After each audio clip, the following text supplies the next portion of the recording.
Unhealthy food choices करते हैं और फिजिकल एक्टिविटी नहीं करते। इंसान के जिस्म में दो तरह के फैट्स होते हैं। जो नजर आने वाला स्किन के बिल्कुल नीचे जो फैट होता है उसे बॉडी फैट कहते हैं। वो इतना खतरनाक नहीं जितना विसरल फैट खतरनाक है, क्योंकि वो हमारे अज़ा के इर्द गिर्द होता है। रिसर्च ने साबित किया है कि जिन लोगों का एब्डोमिनल फैट ज्यादा होता है उन्हें कार्डियोवास्कुलर डिजीज का खतरा ज्यादा होता है। विसरल फैट आपकी आंतों के इर्द गिर्द, दिल के इर्द गिर्द टाइटली पैक्ड होता है और ये breast cancer, heart disease, type 2 diabetes, fertility problems, cancer. दो सुई निकालेगा जरूरी नहीं है ना। लेता ಮಮ್ಮಿ ಏನೋ ಆರ್ಡರ್ ಮಾಡಿದ್ದಾರೆ. ಇದು ಬಂದ್ಬಿಟ್ಟು ಬಾಡಿ ವೈಸ್ದು ಸ್ಕಿನ್ ಪ್ರಾಡಕ್ಟ್. ಪಿಂಪಲ್ಸ್ ಎಲ್ಲ ಇರುತ್ತಲ್ಲ, ಪಿಂಪಲ್ಸ್ ಮತ್ತು ಅಲರ್ಜೀಸ್ ಎಲ್ಲ ಬರುತ್ತಲ್ಲ, ಅದಕ್ಕೆ ಬಾಡಿ ವಾಶ್, ಕ್ರೀಮ್ ಅಲ್ಲ ವಾಶ್ ಅಂತ ಅಮ್ಮ ಮಾಡಿದ್ದಾರೆ. ಇದು ಪ್ರೈಸ್ ಬಂದುಬಿಟ್ಟು ನಿಮಗೆ 349 rupees.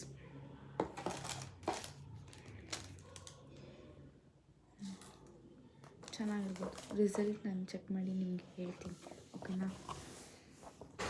Hello, good morning. ಎಲ್ಲರೂ ಚೆನ್ನಾಗಿದ್ದೀರಾ ಅಂತ ಅಂದ್ಕೊತೀನಿ. ಸೊ ನನ್ನ ಮನೆಯಿಂದ ವೀಡಿಯೋನ ಮಾಡೋಕ್ಕಾಗಲಿಲ್ಲ. ಬೆಳಗ್ಗೆ ಸ್ವಲ್ಪ ಅರ್ಜೆಂಟ್ ಇರೋದ್ರಿಂದ ವೀಡಿಯೋ ಮಾಡೋಕ್ಕಾಗಲಿಲ್ಲ. ಯಾಕಂದರೆ ಬೆಳಗ್ಗೆ ಒಂದು ಕಸ್ಟಮರ್ ಮನೆಗೆ ಹೋಗೋದಿತ್ತು, ಸ್ಯಾರಿ ಡ್ರಾಪಿಂಗ್ ಇತ್ತು. ಸ್ಯಾರಿ ಡ್ರಾಪಿಂಗ್ ಮುಗಿಸ್ಕೊಂಡು ಅಲ್ಲಿಂದ ಬಂದೆ ನಮ್ಮ ಕ್ಲಬ್ಬಿಗೆ ಹೋಗಬೇಕಿತ್ತು. ಬಿಕಾಸ್ ನನ್ನ ಬ್ರೇಕ್ಫಾಸ್ಟ್ ಏನಿದ್ರು ನನ್ನ ಕ್ಲಬ್ಬಲ್ಲೇ ಯಾವಾಗಲೂ. ಕ್ಲಬ್ಬಿಗೆ ಬಂದು ಅಮ್ಮಂಗೆ ಫ್ರೆಶ್ ಮಾಡಿಕೊಟ್ಟು ಅಲ್ಲಿಂದ ಕ್ಲಬ್ಬಿಗೆ ಬಂದು, ಕ್ಲಬ್ಬಲ್ಲಿ ಇವತ್ತಂತೂ ಸಖತ್ತಾಗಿತ್ತು.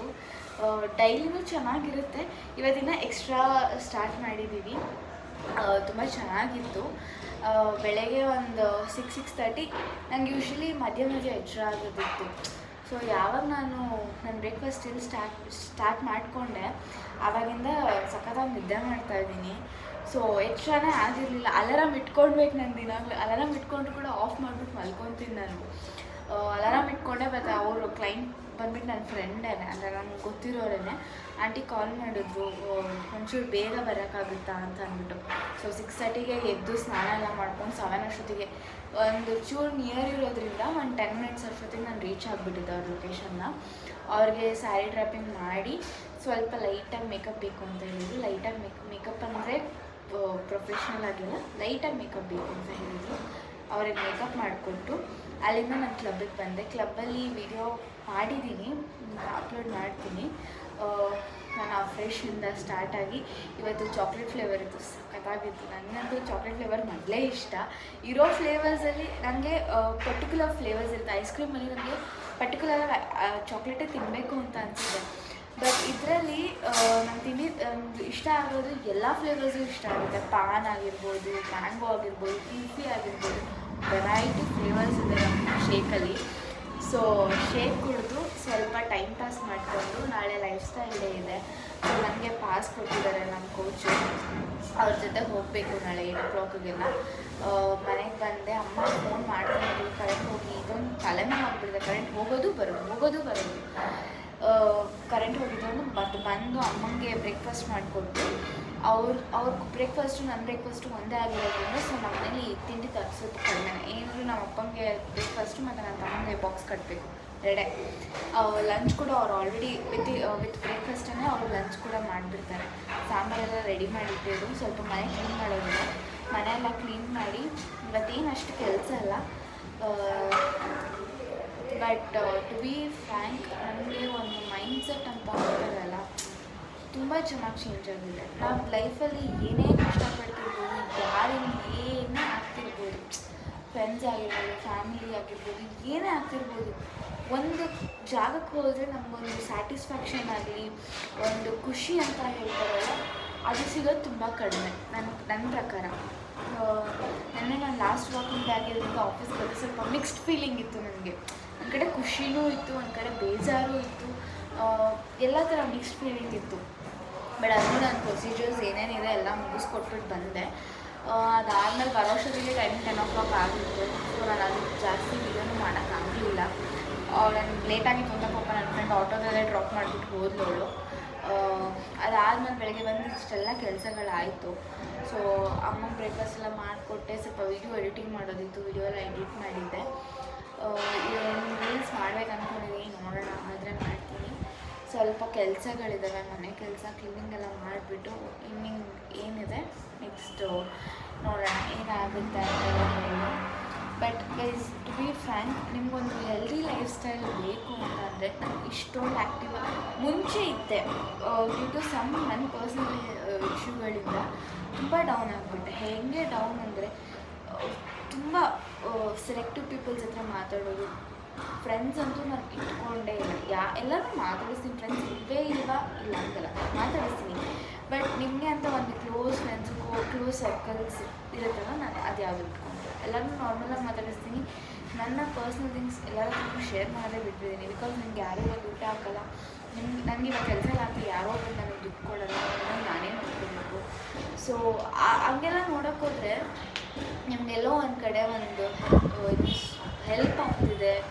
ನಿಮ್ಮ ಲೈಫ್ ಸ್ಟೈಲಿಗೆ, ನಿಮ್ಮ ಒಂದು ಲೈಫ್ನ ನೀವು ಹೇಗಿರಬೇಕು, ನಿಮ್ಮನ್ನು ನೀವು ಪ್ರೀತಿಸೋಕ್ಕೆ ಶುರು ಮಾಡೋದು ತುಂಬ ಕಷ್ಟ ಆಗುತ್ತೆ. ಬೇರೆಯವ್ರನ್ನ ನಾವು ಈಸಿಯಾಗಿ ಪ್ರೀತಿಸ್ತೀವಿ, ಬೇರೆಯವ್ರನ್ನ ನಾವು ಬೇಗ ಅಟ್ರ್ಯಾಕ್ಟ್ ಆಗ್ತೀವಿ. ನಮಗೆ ನಾವು ಅಟ್ರ್ಯಾಕ್ಟ್ ಆಗಿ ನಮ್ಮ ಹೆಲ್ತ್ ಚೆನ್ನಾಗಿರಬೇಕು, ನಾವು ಚೆನ್ನಾಗಿರಬೇಕು ಅಂತಿಲ್ಲ. It is difficult. ನಾನೇ ಹೇಳ್ತೀನಿ. ಬಿಕಾಸ್ 1 ನಿಮಿಷ ಇದ್ದಂಗೆ ನಾನು ಮೂರು 1 ನಿಮಿಷ ಇರಲ್ಲ. 1 ನಿಮಿಷ ಚೆನ್ನಾಗಿ ಎಲ್ಲರೂ ಮಾತಾಡ್ಸ್ಕೊಂಡಿರ್ತೀನಿ. ಇನ್ನೊಂದು 10 ನಿಮಿಷಕ್ಕೆ ನನ್ನ ಮೂಡ್ ಫುಲ್ ಹೆಂಗಾಗಿದ್ದಾನೆ, ನಂಗೆ ಯಾರು ಬೇಡ, ನಾನು ಒಬ್ಬಳೆ, ಆ ಥರ ಆಗಿದ್ದವಳನ್ನ 1 ವೀಕ್ 2 ವೀಕ್ಸಿಂದ ನಾನು ಏನು ಹೋಗ್ತಾ ಇದ್ದೀನಿ, ನನಗೆ ಏನೇನು ಚೇಂಜಸ್ ಆಗಿದೆ. I literally want to thank Pooja ma'am. Because ಅವರು ಒಂದು ಗೈಡ್ಲೈನ್ಸಿಂದ ಬೈದು ನನಗೆ ಅವತ್ತು ರಾತ್ರಿ ಇದ್ಕೊಂಡು, ಯಾಕಂದರೆ ನಾನು ಹೋಗ್ತಾನೇ ಇರಲಿಲ್ಲ. ನನ್ನಲ್ಲಿ ಏನೋ ಒಂದು ಚೇಂಜಸ್ ಕಾಣಿಸುತ್ತೆ, ನನ್ನಿಂದ ಏನೋ ಒಂದು ಆಗುತ್ತೆ, ನನಗೆ ಫಿನಾನ್ಷಿಯಲಿ ಆಗಿರ್ಬೋದು ಅಥವಾ ನನ್ನ ಮೆಂಟಲಿ, ಫಿಸಿಕಲಿ ಎಲ್ಲ ಥರ ನನಗೆ ಸಪೋರ್ಟ್ ಮಾಡ್ತಾ ಇದ್ದಾರೆ ಅವರು. ಸೊ ಫಿನಾನ್ಷಿಯಲಿ ಅಂತಂದರೆ ನನಗೆ ಸಾಲ ಕೊಟ್ಬಿಟ್ಟು ನೀನು ಕೊಡು ಸ್ನೇಹ, ನನ್ನ ಒಂದು ಕೆರಿಯರ್ ಬಿಲ್ಡ್ ಮಾಡ್ಕೊಳ್ಳೋಕ್ಕಾಗಲಿ, ನನಗೆ ಹೇಗೆ ನನ್ನ ಲೈಫ್ನ ನಾನು ಲೀಡ್ ಮಾಡಬೇಕು ಅಂತ ಒಂದು ಗ್ರೋತ್ನ ಹಾಕೊಡ್ತಾ ಇದ್ದಾರೆ. ನನಗೆ ತುಂಬ ಖುಷಿ. ನನಗೆ ಫ್ಯಾಮಿಲಿಯೂ ತುಂಬ ಸಪೋರ್ಟಿವ್ ಇದೆ. ಯಾರೂ ನೀನು ಹಿಂಗೆ ಮಾಡಬೇಡ, ಹಂಗೆ ಮಾಡಬೇಡ ಯಾರೂ ಹೇಳಲ್ಲ.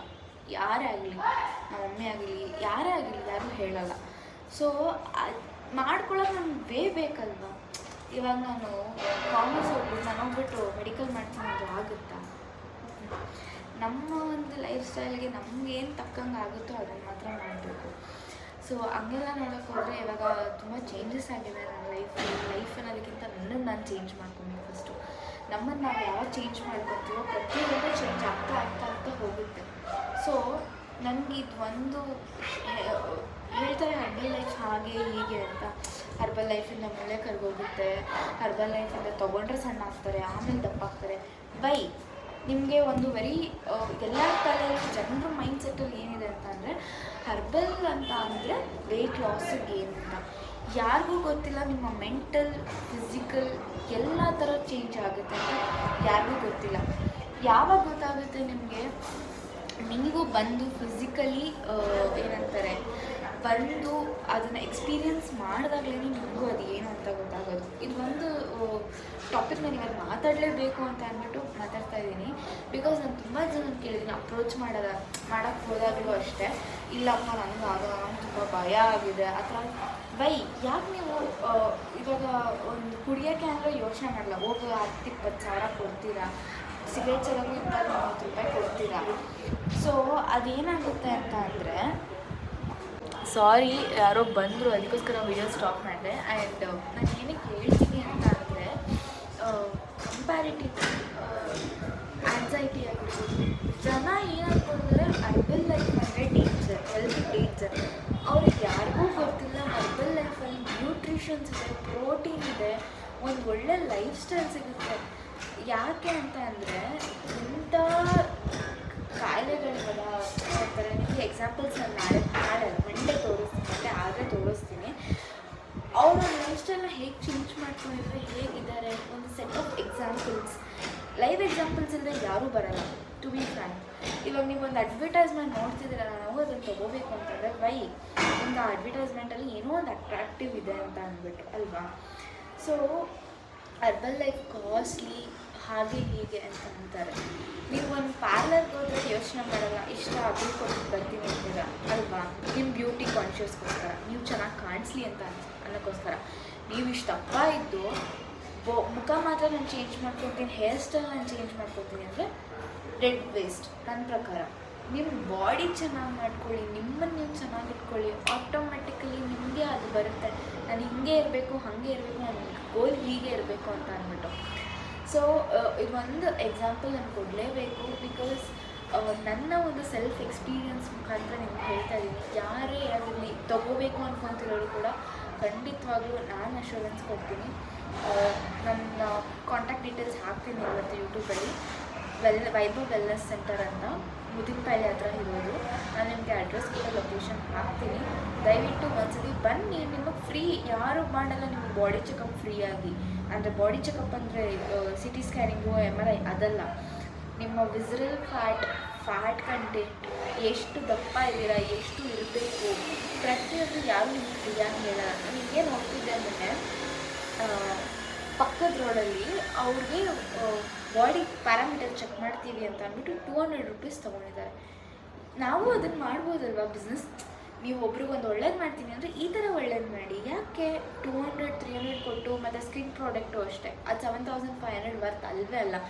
ಬಟ್ ಅವರು 7500 ಕೊಟ್ಟು ನೀವು ಇಷ್ಟೊತ್ತು ಕೊಡಿ ಅಂತೆಲ್ಲ ಹೇಳಿದಾರಂತೆ. ನಾವು ಅದನ್ನೇ ಮಾತಾಡ್ಕೊಂಡು ಇದ್ದೀವಿ ನನ್ನ ಕ್ಲಬ್ಬಲ್ಲಿ. 7500 ಪ್ಲಸ್ 200 ಬಾಡಿ ಪ್ಯಾರಾಮೀಟರ್ಸ್. ನಿಮಗೆ 2 ಡೇಸ್ ಫ್ರೀ ಶೇಕ್ ಇರುತ್ತೆ, ಫ್ರೀ ಟ್ರಯಲ್ ಇರುತ್ತೆ, ಮತ್ತು ಬಾಡಿ ಚೆಕಪ್ ಮಾಡ್ತಾರೆ. Body checkup in the sense body parameter check. Interested ಇರೋರು ನನಗೆ ಮೆಸೇಜ್ ಮಾಡಿ, ನಾನು ವಾಟ್ಸಪ್ ನಂಬರ್, ಫೋನ್ ನಂಬರ್ ಎರಡೂ ಹಾಕಿರ್ತೀನಿ. ಏನೇ ಡೌಟ್ ಇದ್ದರೂ ಆ ನಂಬರ್ಗೆ ಕಾಲ್ ಮಾಡಿ ನಿಮಗೆ ವಿತ್ ಕ್ಲಾರಿಫಿಕೇಷನ್ ಕೊಡ್ತಾರೆ. ಇನ್ನು ಫಿಸಿಕಲಿ ನೀವು ಎಕ್ಸ್ಪೀರಿಯನ್ಸ್ ಮಾಡಬೇಕಂದ್ರೆ ದಯವಿಟ್ಟು ನಮ್ಮ ವೆಲ್ನೆಸ್ ಸೆಂಟರ್ಗೆ ಬನ್ನಿ. ವೆಲ್ನೆಸ್ ಸೆಂಟರ್ ಅಡ್ರೆಸ್ ಕೂಡ ನಾನು ಮೆನ್ಷನ್ ಮಾಡ್ತೀನಿ, ಚೆಕ್ ಮಾಡಿ. ಯಾರೂ ಸುಮ್ಮನೆ ಹೇಳಲ್ಲ, ಯಾಕಂದರೆ ಎಲ್ಲರಿಗೂ ಇವಾಗ ದುಡ್ಡು ಇಂಪಾರ್ಟೆಂಟ್ ಆಗಿರುತ್ತೆ. ಪ್ಲಸ್ ದುಡ್ಡಿಗಿಂತ ಹೆಲ್ತ್ ಇಂಪಾರ್ಟೆಂಟ್. ನೋಡಿರ್ಬೋದು ಕೋವಿಡ್ ಟೈಮಲ್ಲಿ ಎಷ್ಟು ಜನ ಹೋಗಿದ್ದಾರೆ, ಏನೇನು ಆಗಿದೆ ಅಂತ. ಆವಾಗ ಸ್ವಲ್ಪ ಹರ್ಬಲ್ ಲೈಫ್ ಸೀರಿಯಸ್ನೆಸ್ ಎಲ್ಲರಿಗೂ ಬಂದಿದೆ. ಇದಿದ್ರೆ ಇಮ್ಯುನಿಟಿ ಇರುತ್ತೆ, ಹ್ಯೂಮನ್ ಪವರ್ ಜಾಸ್ತಿ ಇರುತ್ತೆ ಅಂತ. ಯಾಕೆ ಫಸ್ಟ್ ಬಂದಿರಲಿಲ್ವ ಯಾವುದು? ಇಟ್ಸ್ ಓಕೆ, ಫೈನ್, ಟೈಮ್ ತೊಗೊಳುತ್ತೆ. ಬಟ್ ಯಾವುದೂ ಅರ್ಧ ಮಾಡಿ ಅರ್ಧ ಬಿಡಬಾರ್ದು ಅಲ್ವಾ? ಎಕ್ಸಾಂಪಲ್ ನಮ್ಮ ಅಮ್ಮ ಇದ್ದಾರೆ, ನಾನು ಸೆಟ್ ಆಫ್ ಎಕ್ಸಾಂಪಲ್ಸ್ ಹಾಕ್ತೀನಿ. ಬಿಕಾಸ್ ಅವರು ಅಷ್ಟು ಎನರ್ಜಿ ಆಗಿದ್ದಾರೆ, ನನಗೆ ಏನೋ ಒಂಥರ ಖುಷಿ, ಒಂದು ಏನಂದ್ರೆ ಪಾಸಿಟಿವ್ ವೈಬ್ಸ್ ಬರುತ್ತೆ. ಯಾರು ಏನೇ ಅಂದರೂ ಮುಂಚೆ ಯಾರಾದರೂ ಇಷ್ಟ ಅಂದರೆ ನಮ್ಮಮ್ಮ ಇಷ್ಟ ಮಾಡ್ತಿದ್ರು, ಇವಾಗ ಯಾರೇ ಒಂಥರ ಅಲ್ಲೇ ಬಿಡು ಅಂತ ಅಂತಾರೆ. ಸೊ ಅದೊಂದು ಒಳ್ಳೆಯ ವಿಷಯ. ನನ್ನ ಪೂಜಾಮ್ಮಗೆ ಅದಕ್ಕೂ ಥ್ಯಾಂಕ್ಸ್ ಹೇಳಲೇಬೇಕು. ಇಷ್ಟೆಲ್ಲ ನಡೀತಾ ಇದೆ. ಯಾರೇ ಇಂಟ್ರೆಸ್ಟೆಡ್ ಇದ್ದರೂ ಹೆಸಿಟೇಟ್ ಮಾಡಬೇಡಿ, ಬರ್ತೀರಾ. 2 ಡೇಸ್ ಫ್ರೀಯಾಗಿ ಬನ್ನಿ, ಯಾರು ನಿಮಗೆ ದುಡ್ಡು ಕೊಟ್ಬಿಟ್ಟು ಬನ್ನಿ ಅಂತ ಹೇಳ್ತಿಲ್ಲ. ಇಷ್ಟ ಆಗುತ್ತಾ ಕಂಟಿನ್ಯೂ ಮಾಡಿ. ನೀವು ಖಂಡಿತವಾಗ್ಲೂ ಇಷ್ಟ ಆಗೇ ಆಗಿದೆ. ಬಿಕಾಸ್ ನಮ್ಮ ವೆಲ್ನೆಸ್ ಸೆಂಟರ್ ಆಗಿದೆ, ಜನ ಆಗಿದ್ದಾರೆ. ಸೊ ಇಂಟ್ರೆಸ್ಟೆಡ್ ಇರೋರು ನನಗೆ DM ಮಾಡಿ. ನಾನು ನೆಕ್ಸ್ಟ್ ಪ್ರೋಗ್ರಾಮ್ ಏನೇನಿದೆ ವಿಡಿಯೋ ಮಾಡ್ತೀನಿ. So until then take care, bye. ಅಡುಗೆ ಏನು? ಅಡುಗೆ ಏನು? ಮೂಲಂಗಿ ಸಾರು. ಆಮೇಲೆ ನಿಮ್ಮ ಪ್ಲೇಟ್ ಮೀಲ್ ಪ್ಲೇಟ್ ಹೇಳಿ. ಮೀಲ್ ಪ್ಲೇಟ್ ಮಾಡಬೇಕು, ಮಾಡಿಲ್ಲ, ಮಾಡ್ತಾ ಇದ್ದೀನಿ. ಅದೇ ಏನೇನು? ಆ್ಯಸ್ ಯೂಶುವಲ್ ಸೌತೆಕಾಯಿ, ಫ್ರೂಟ್ಸು, ಆಮೇಲೆ ಪ್ರೋಟೀನ್ಗೆ I take egg or paneer, ಏನು ಬೇಕಾದ್ರೂ ತೊಗೋಬೋದು. ಆಮೇಲೆ ಮುಂಚೆ ಏನೇನು ತಿಂತಾ ಇದ್ರಿ? ಮುಂಚೆ ಬರೀ ಅನ್ನ ಸಾರು ಅಷ್ಟೇ, ಬೇರೆ ಏನು ತಿಂತಾ ಇರಲಿಲ್ಲ. ಮೊಸರನ್ನ? ಈಗ ಮೊಸರು ಆ್ಯಡ್ ಮಾಡ್ಕೋಬೇಕು. ಪ್ರೋಟೀನ್ ಬೇಕು ಅಂದರೆ ಲೈಕ್ ಮೊಸರು ಆ್ಯಡ್ ಮಾಡಬೇಕು. ಮುದ್ದೆ ತಿಂತಾ ಇದ್ರಾ? ಮುದ್ದೆ ತಿಂತಿರ್ಲಿಲ್ಲ, ಬಿಟ್ಬಿಟ್ಟಿದ್ದೆ. ತಿಂತಾ ಇದ್ದೆ ಫಸ್ಟ್ ಎಲ್ಲ, ಆಮೇಲೆ ಇನ್ ಬಿಟ್ಟೆ, ಮತ್ತೆ ತಿನ್ನೋದು ಮತ್ತೆ ಬಿಡೋದು ಮಾಡ್ತಿದ್ದೆ. ಈಗ ಕಂಟಿನ್ಯೂಸ್ ಆಗಿ ತಿಂತಾ ಇದೀನಲ್ಲ.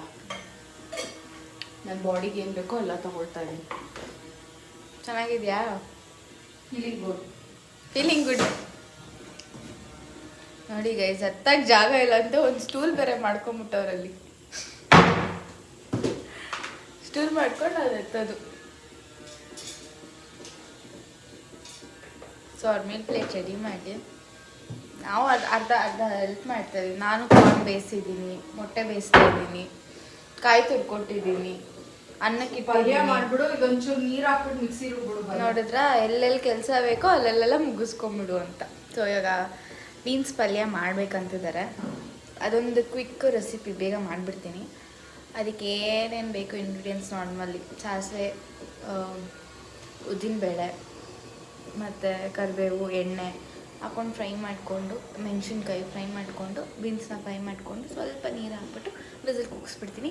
ಅದಕ್ಕೆ ಆಯಿತು ರೀ ಮೇಲ್ಗಡೆ ನಮ್ಮ ಬೀನ್ಸ್ ಪಲ್ಯ ರೆಡಿ.